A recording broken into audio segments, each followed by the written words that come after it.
I see why people talk about, and also no, I was not picking my nose, I was just resting it here as I was thinking. Anyway, people talk about this thing called bids for emotion and affection. I've heard about this concept recently, and I enjoy it because it summed up something I had been thinking about for fucking years. Basically, it's like moments where you have an opportunity to show affection for your partner, to strengthen the bond with your partner, and how the specific ways you react can like show how successful your relationship could be. I forget the exact numbers. I'm just spitballing here, but if I recall, like the average, like if you're in an amazing relationship, like 10 stars, everything's perfect across the board, then it's like 9 times out of 10 or more, always like there's a 90% chance or even like 80% chance that your emotional bids are going to be reciprocated. Like, for example, that could be something like, "Ooh, look at that pretty tree with the cherry blossoms on it." Someone who's good for you will be like, "Ah, yes, it's so beautiful. I'm glad you love it." Someone who's mid for you might not say anything, and someone who's bad for you will be like, "Oh my god, it's a fucking tree. Get over yourself."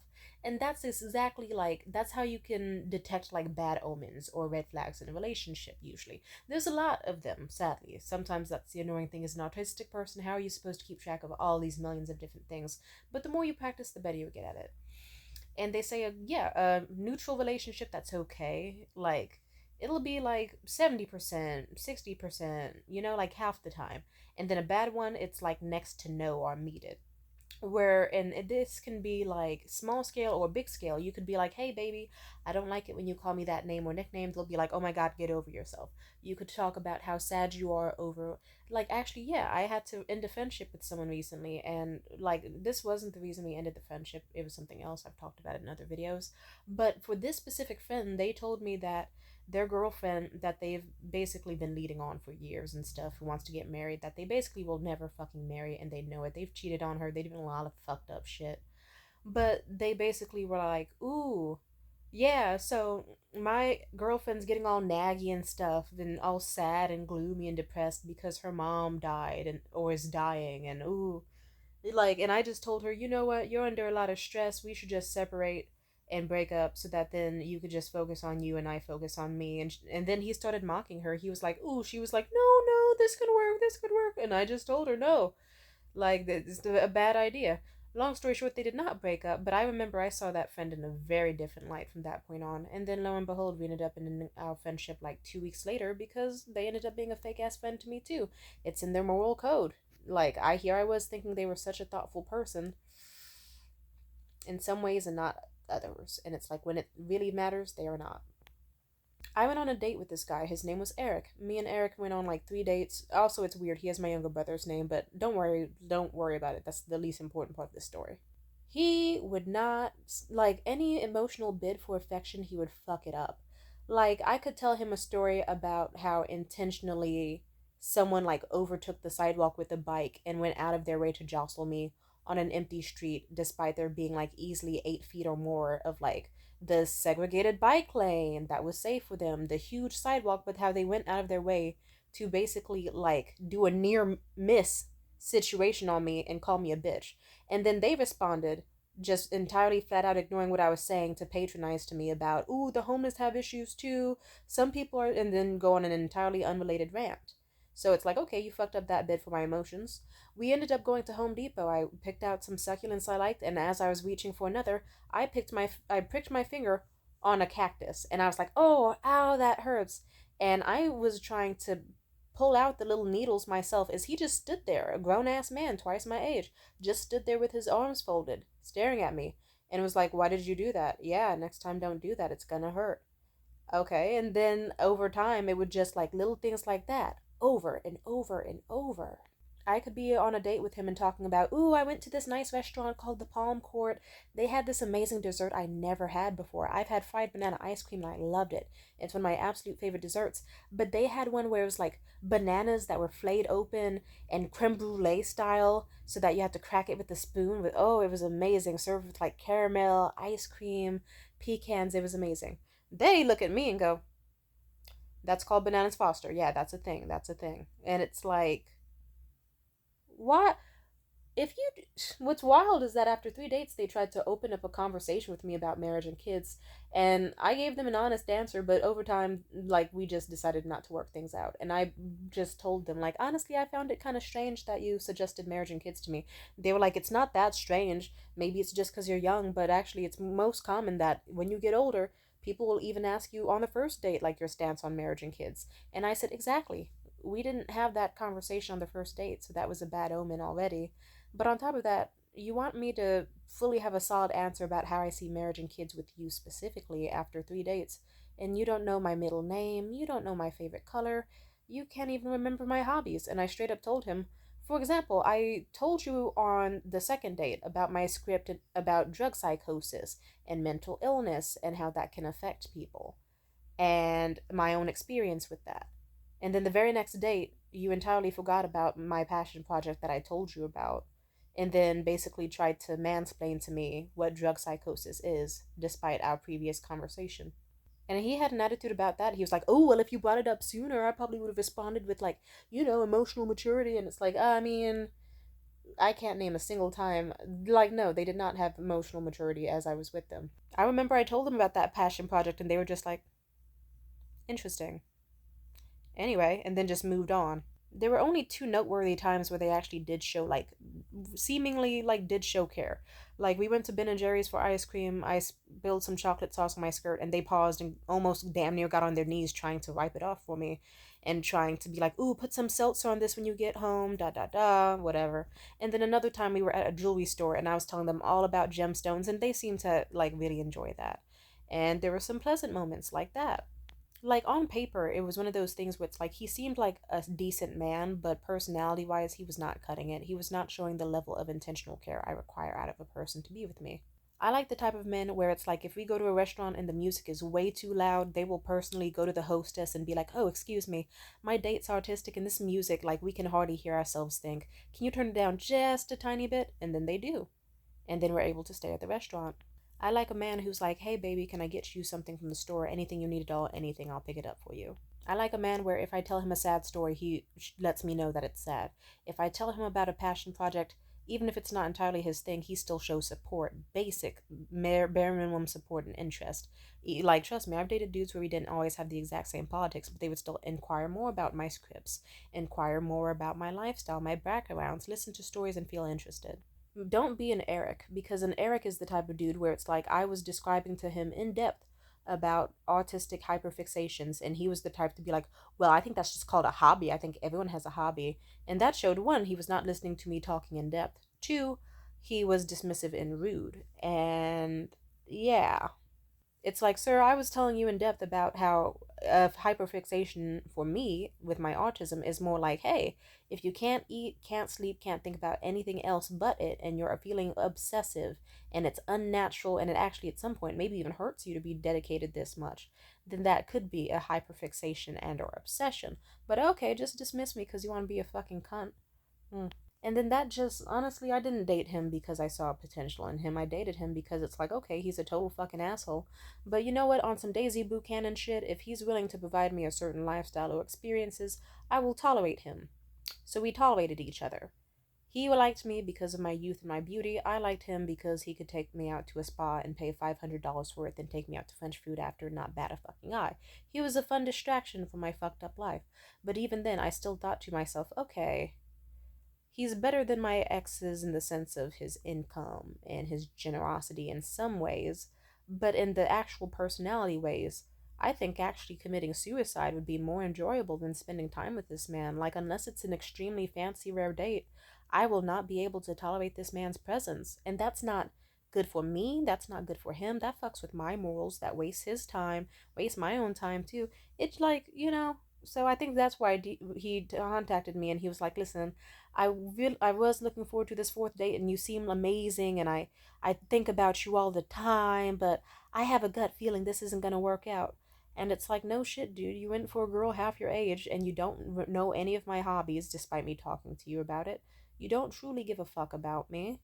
Like, yeah, it's like you probably associate goodness with me because you like to look at me and because you enjoy, like, the things you do with me. Like, yeah, of course, if you go to a spa with me, you're gonna be like, ah, Now I'm gonna always associate this feeling of relaxation with Tamia, who, goddamn, she looks good after that salt scrub and steam room. Like, Hmm. But yeah, and there's more moments with him I can bring up, but he just did a lot of shit like that. They say people who get divorces or break up or usually have fucked up abusive relationships or at worst like neglectful, lame relationships that never really flourish are the ones where the bids for affection or bids for emotion never get reciprocated. Like a normal person who shows that they care and actually truly are dedicated to someone, like, how are you gonna say you think about me all the time when I pricked my finger on that cactus, you didn't show any form of care? Or with like, hell, I remember I cried to him on the date about like something I was stressed over, and his reaction was just, "Ooh, we don't have to talk about it if you don't want." And then just like trying to wrap up the date quickly. So it's like, "Oh, I see." Mm. Anyway, he's a fucking cunt. It's just disrespectful. And yeah, I'm just glad that it ended. Because just, no, you should not act that way with people you care about.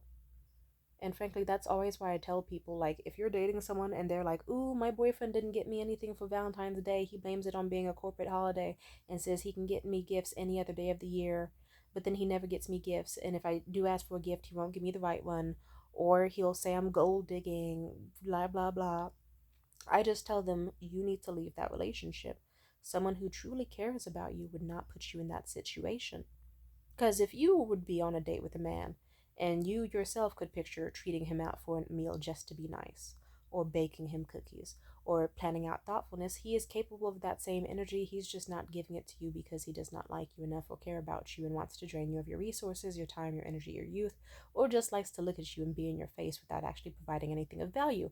No emotional care, no intentionality, anything. And even if it seems like he does, he's still doing the bare fucking minimum.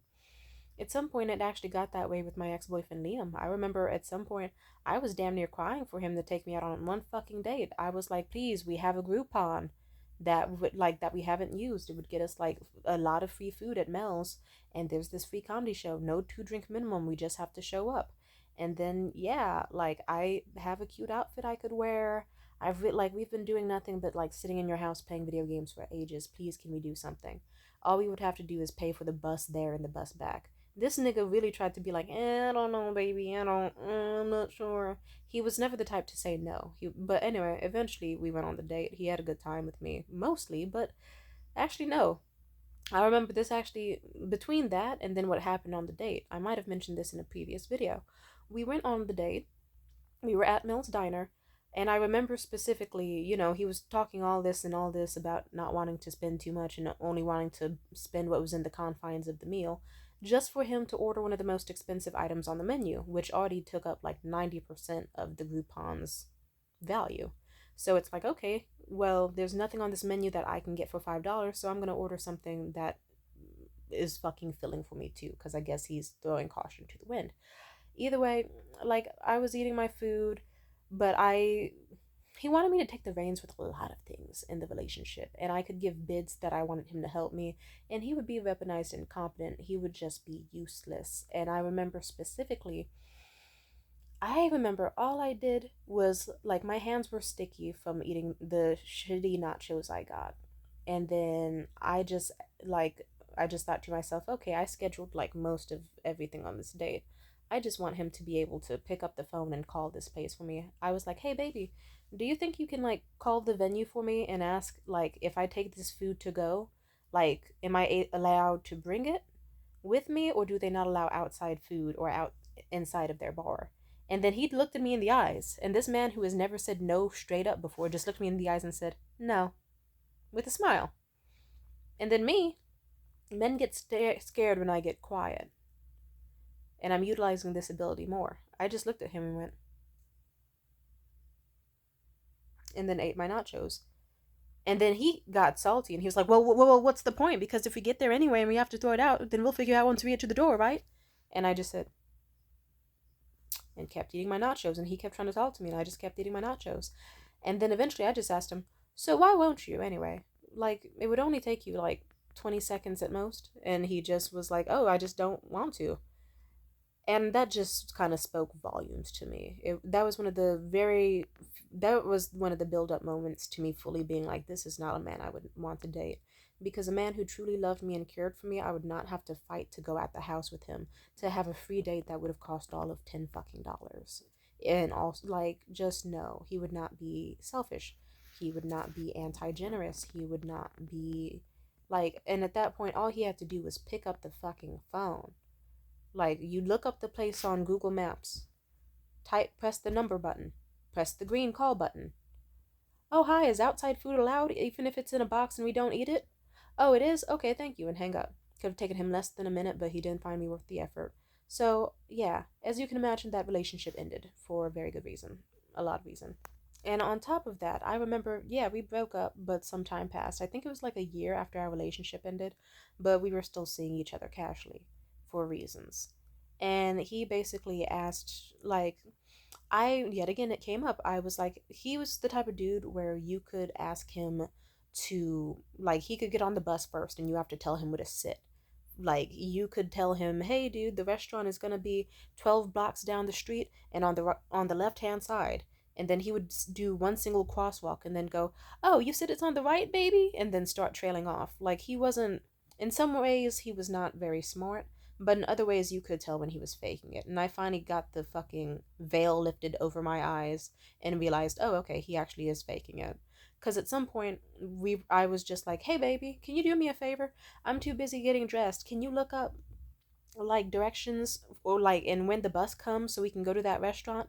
He goes, oh yeah, sure, baby. Um, how do I do that? And I just look at him and say, the same way you figured out how to get here.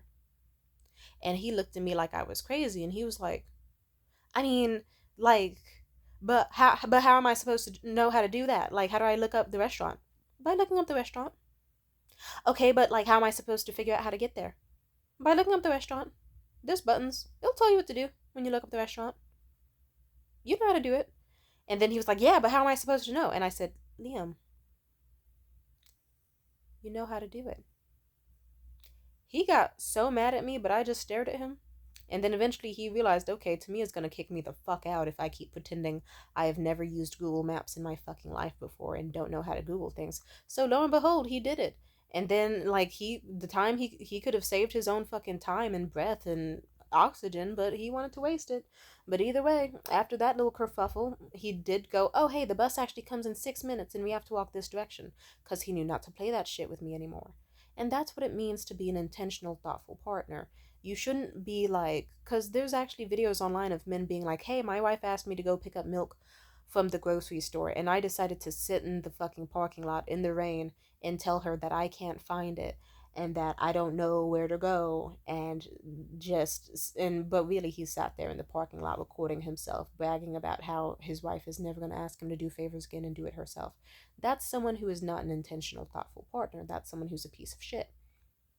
And that's why certain things you have to nip in the bud super early. So I guess this video is about weaponized incompetence as well, but just like, if you really care for a person, you're going to show it. Like, if your partner's sad, you would like pet their shoulder. You would say, that sucks, I'm really really sorry. If they got injured, you'd be like, oh no baby, are you okay, what can I do to help? If you were in a difficult situation, you'd be like there's multiple layers to it. There's a lot of layers. But yeah, it's just like, that's how I feel. God bless. So if you're with someone and you're like, I feel like I have a lot of boundaries that get crossed, a lot of needs that get expressed and are not met, and like doesn't feel like they really have a certain level of respect or care for me, then that's someone you should probably exit out of your life. There's always more people out there. There's 7 billion people on this planet. I want you to picture one person, then picture 10 people, then picture 30 people, then 50, then 100, and then picture that times 2, then times 3. Now picture a stadium full of people. Now picture 8 stadiums full of people. Now picture like that times 100. Just know that's how many options and how many statistical odds there are that you will move on and find someone better who meets all of your fucking standards. So why are you tripping off of someone who you know is just making excuses or does not like you that much? because you think that you've dedicated enough time and energy and effort, and you think one day you're just gonna snap, they're gonna snap out of it and start being your dream guy. Newsflash, I've been that girl plenty of times, and even if the guys did come back and did start acting well, it never lasted long. Morgan, once he stopped being a piece of shit and started seeing me as like a challenge or something to chase and someone to impress because he realized I had options, he started being a dreamboat. And then he became my ultimate fucking nightmare, and then he became that 6 times over. And yeah, because it's like, oh, it turns out he was very good at pretending and putting on an Oscar award winning show because he always knew what to do. He was choosing not to do it. But even then, he just wanted to see if he could slither back into my life and then fall back into the same behaviors as before, isolating me, make me dedicated to just him, and trying to fuck me up so that then he could get away with doing disgusting, slutty shit behind my back. Anyway, yeah, they're never going to be that guy you wish they were. And the person you thought they were when you first met, the romantic. So I hate to break it to you, some men get very comfortable, or some people get comfortable and they start getting worse. Not every person will be like that. But I will say, you deserve better. So if you made it to this far at the end of the video and you're like, should I break up with my partner or is it worth salvaging? It's most likely not. It's not. Because the fact that they even thought in the first place that they could get away with treating you worse and they started trying, or the fact that they, like, just, yeah, no. Like, if they're not thoughtful enough to open that door for you and let you struggle with it yourself and laugh at it, if they're not letting you know you look pretty when you put in a lot of effort, like, little things like that matter. Don't brush it off. You know what's happening. It's intentional. And then even if it's not intentional, that's even fucking worse because they're fucking ruining you on accident and then having no care about it even when you confront them and doing nothing to change it. So yeah, most likely it's intentional. I hate to say it. So yeah, date people who like you. The right person will be doing everything you wished for and more. God bless. Peace out.